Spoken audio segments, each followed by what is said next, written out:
PRAN TV channel जी हर ख़बर ते नज़र 17 जनवरी 2018 ते मेहड़ खां 7 कलाकनि जे मुफ़ासिले ते असांजे MP नवाबज़ादा बुरहान खान चांडियो ॻोठ सोबो खान चांडियो में मौजूद हुयो।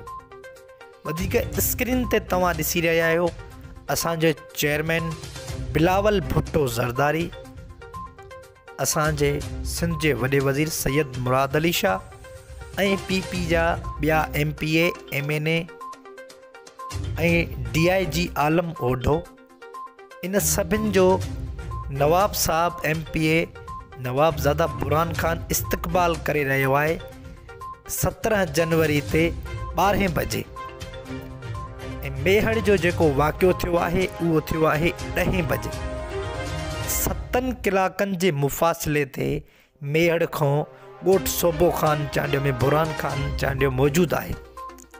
वधीक स्क्रीन ते तव्हां ॾिसी रहिया आहियो। दोस्तो ख़ुदा सच ॾिसो, सच छा आहे। असांजे नवाब साहबनि जी जेके मुखालिफ़ आहिनि ही सॼी उन्हनि जी चाल आहे। हिननि जी सियासी साख ख़राबु करण लाइ ही कूड़ा केस कया विया आहिनि।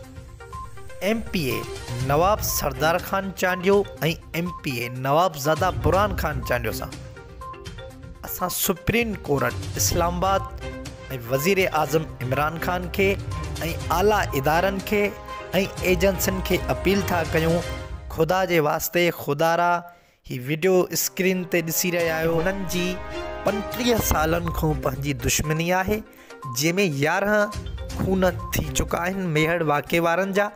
बेगुनाह MPA नवाब सरदार खान चांडियो ऐं MPA नवाबज़ादा बुरहान खान चांडियो के हिन केस में फसायो पियो वञे।